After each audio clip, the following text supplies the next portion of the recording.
The galaxy's deadliest academy needed one volunteer to face a creature that had already broken 17 elite cadets. 29 warriors looked at the floor. Then a human girl no one noticed raised her hand. It didn't have soft carpets or meditation pods. It had training halls that smelled like fear and a medical bay that was always ready. It wasn't a place for training. It was a place where cadets got broken. Almost every major species in the known arm sends their elite here. The Xylos arrive with their 8-jointed limbs and algorithmic reflexes. The Velothi come in humming envirosuits, pale and unnervingly calm about everything, including meal assignments. The Draven send their war clan youth, broad and simmering with aggression, the kind of beings who solve philosophical debates by walking toward the problem at high velocity. Then there are the instructors. Most are terrifying in predictable ways. Legendary kill counts, distant stares, the kind of professional silence that says, "I have seen atrocities and I will not be discussing them in class." But Professor Thalan Kael-Voss is in his own category entirely. He belongs to the Virati species, which means he stands over 3 meters tall, built like a theory of muscle density given physical form.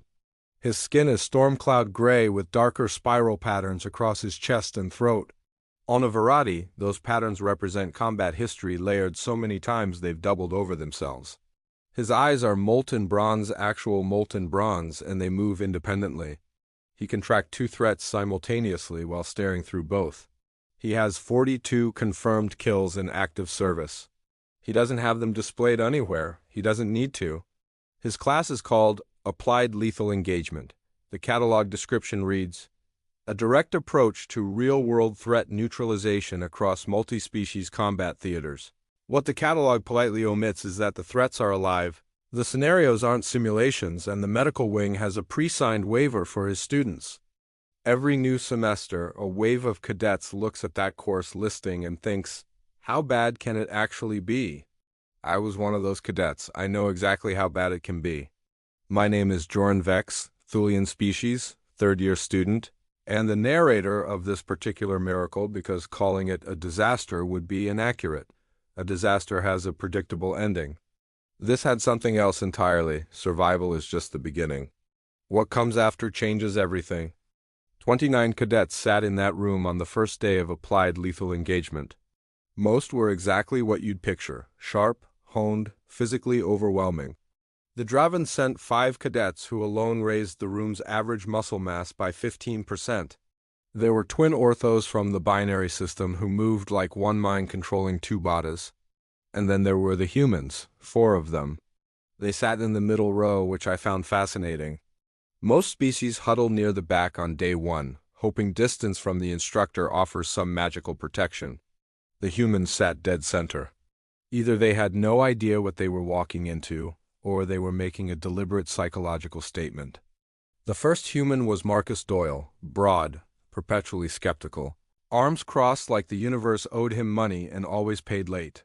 The second was Lena Vasquez, quicker, smaller, her fingers always tapping a rhythm against her thigh, calculating something, always calculating. The third was a quiet man named Elias who kept his own counsel. And the fourth was the one nobody noticed, a young woman named Sera Chen, average height for a human, which is short by galactic standards, slim, dark hair pulled back with no ornament, eyes the color of worn earth. She didn't have Marcus's defensive wall or Lena's nervous energy. She just sat there, settled, like she'd already made peace with whatever was coming and was simply waiting for it to start. The Draven cadets glanced at the humans and muttered among themselves. I understand enough Draven to translate. They said the humans looked like they'd walked into the wrong building and hadn't figured it out yet. I didn't correct them. You don't waste breath on commentary when Professor Kael-Voss is about to enter. He entered. 29 cadets went silent so fast you could hear the air filtration system hesitate. Kael-Voss stood at the front and looked at us. Not spoke, not introduced himself. Just looked. His bronze eyes moved independently, meaning every single cadet felt personally evaluated simultaneously. It's a brilliant classroom management technique. I do not recommend experiencing it. You are here, he said finally, his voice a low rumble, because your homeworlds believe you have potential. He paused. I do not yet share that belief. Welcome to Applied Lethal Engagement. The first 2 weeks were all theory, but not gentle theory. It was the kind of reading that lands on your desk like a physical weight. Predator psychology across 37 classification tiers. Response protocols for zero-gravity combat environments. The humans kept pace. Marcus struggled with the tactical math but worked through it with a grinding determination that was almost visible. Lena absorbed data instantly and asked questions that occasionally made Kael-Voss pause before answering something I'd never witnessed. Sera said almost nothing in class. She took handwritten notes, read every page twice, and built a cross-referenced indexing system in the margins. A methodical mind hidden under a quiet surface. Nobody else noticed. The Draven still mocked them softly. The Xylos had already filed the humans under below threat threshold. This would prove to be a catastrophic miscalculation. On the first day of week 3, Kael-Voss walked in, set nothing down, and said 4 words. Live demonstration. Now, the room's temperature didn't change, but the collective anxiety output would have melted sensors. The theory phase, he continued, pacing slowly, is complete. You've read the texts. You've passed the written exams. You've told me on paper what you would do when facing a live apex organism. He stopped. Today we test if any of those words were true. Someone behind me made a small sound of distress. I won't identify who. The Academy maintains several classified combat organisms for advanced assessment, Kael-Voss said. 1 will be transferred to the combat arena. 1 volunteer will engage. Objective is not termination. Objective is control, survival, and strategic disablement. Time limit, 10 minutes. He looked across the room. I need 1 volunteer now. The class stared at their desks. Allow me to describe the Vrak. The creature had already hospitalized 17 cadets. No one had ever controlled it. This is what Kael-Voss was offering. Silence. The Xylos suddenly became fascinated with their boot buckles. The Draven, who entered the class looking for a fight, were now deeply interested in the floor's composition. Marcus uncrossed his arms and then crossed them again. Lena's finger-tapping had stopped completely her version of genuine terror. Kael-Voss walked between the desks, slow and deliberate, reading every face. It wasn't cruelty, it was data collection. He passed the Draven row. Nothing. He passed the Xylos. Nothing. He passed me.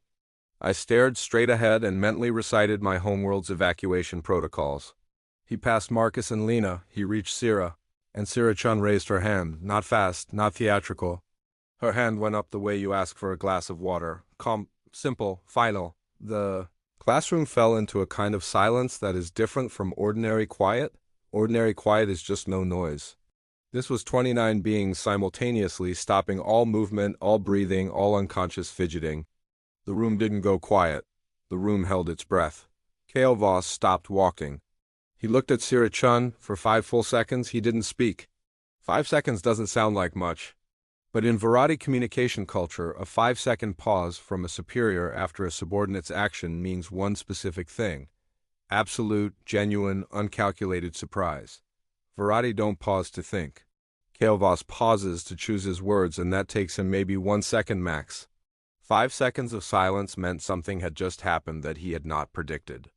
The Draven were staring at Sera with expressions that translated across species as, "Does she understand what she just agreed to?"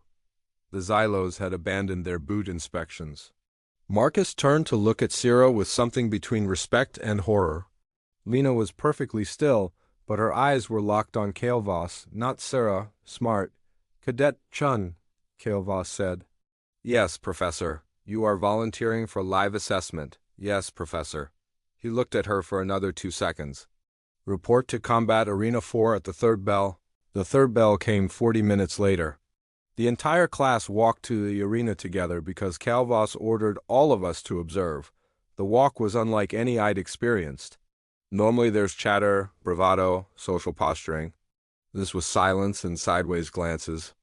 The arena was a massive circular chamber with a domed ceiling, reinforced walls, and an observation deck above.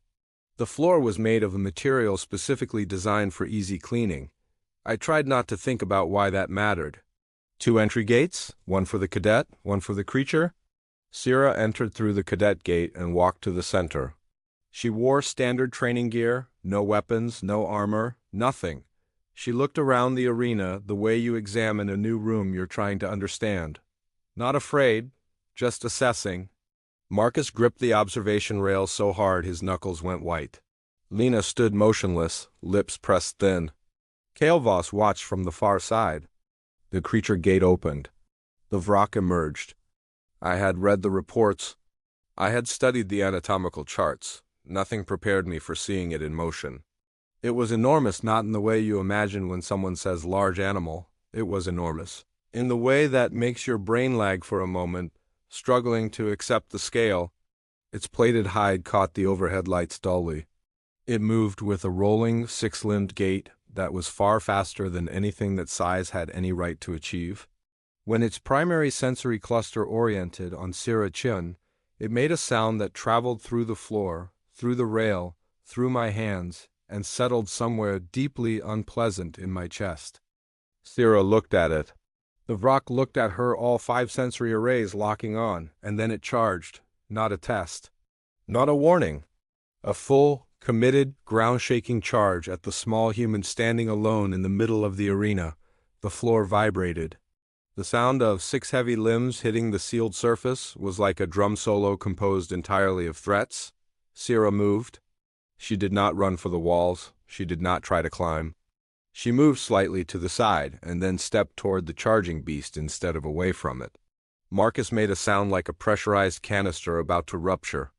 The Vrak's first pass missed her by a margin I will describe as technically sufficient because calling it what it actually was, barely enough, would have made the situation feel too real to describe calmly. The creature turned. The reports always mentioned its turning speed. Reading about it and seeing it are 2 different religions. Sera was already breathing hard. Her left shoulder rolled in a way that suggested the wind pressure alone had injured her. Slightly injured before any real contact. A Draven cadet next to me muttered something that translated to, "It's already finished." It was not already finished. The universe keeps score. Humans just refuse to stop playing. Sera watched the Vrak reorient. Not the way you watch something you're afraid of. The way an engineer watches a malfunctioning system, looking for the rhythm, the pattern, the tell. Her head tracked minutely, and then she moved again. The second charge came at a different angle. The Vrak adjusted its trajectory more sophisticated than most cadets expected. Sera adjusted in counter-response.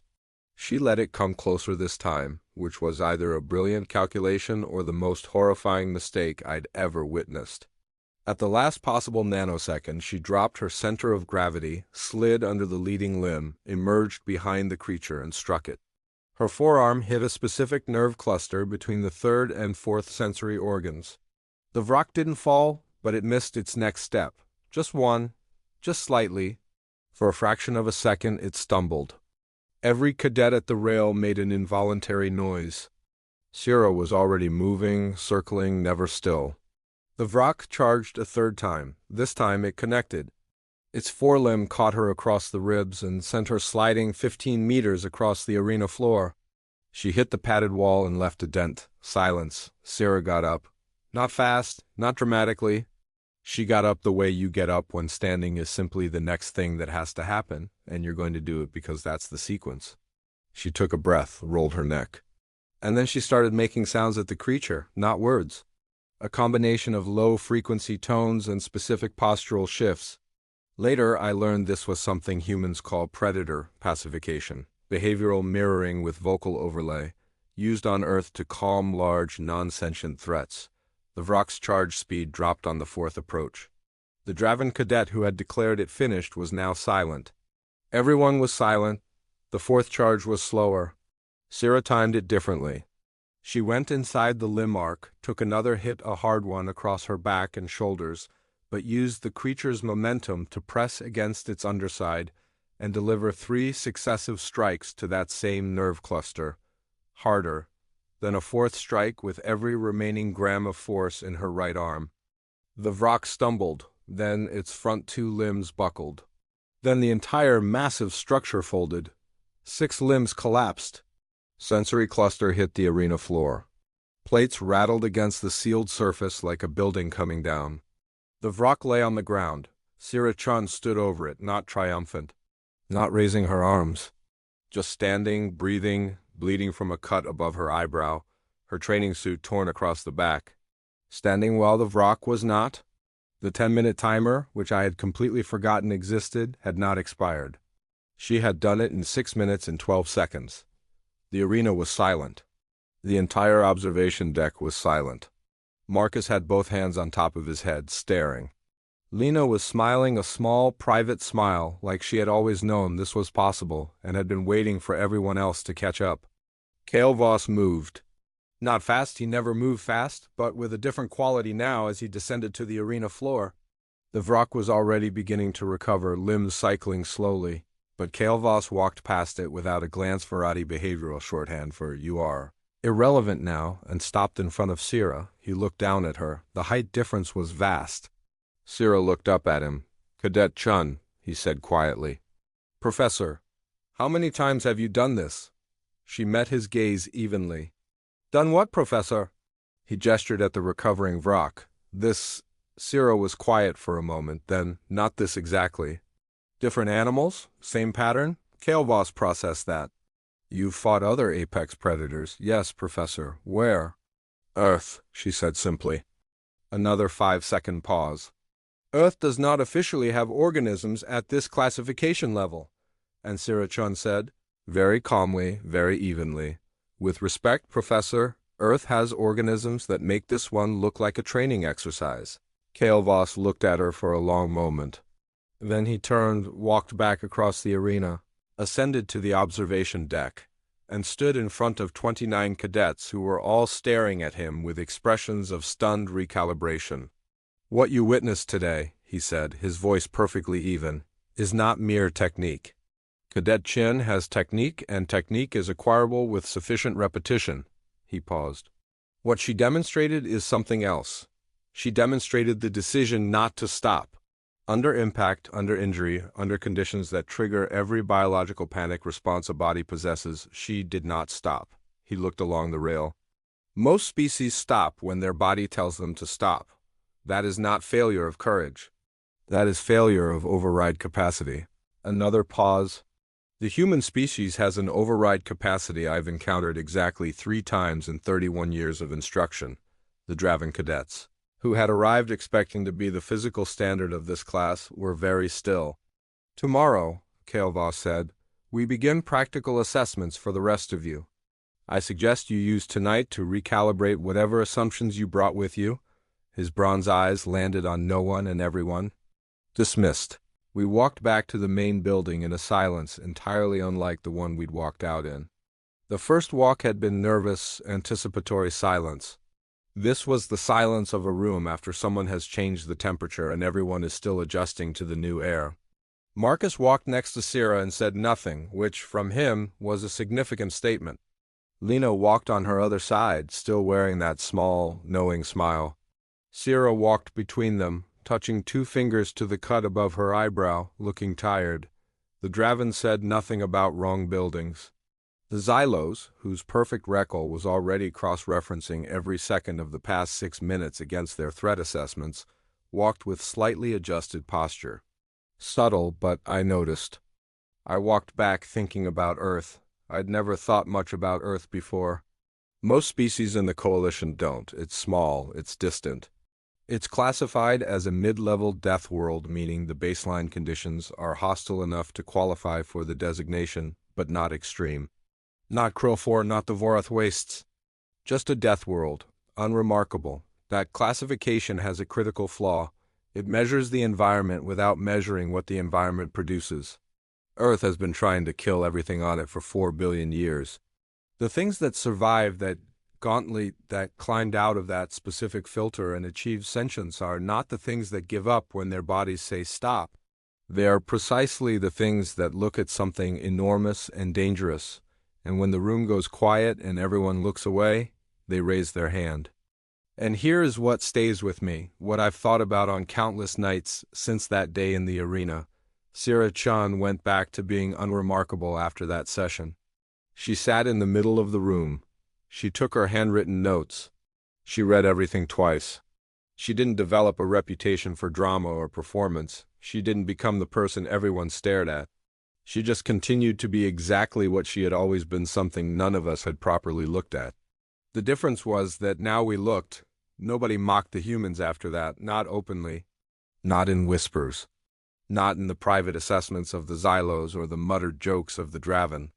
Something had shifted in the calculation every species makes when it enters a new environment.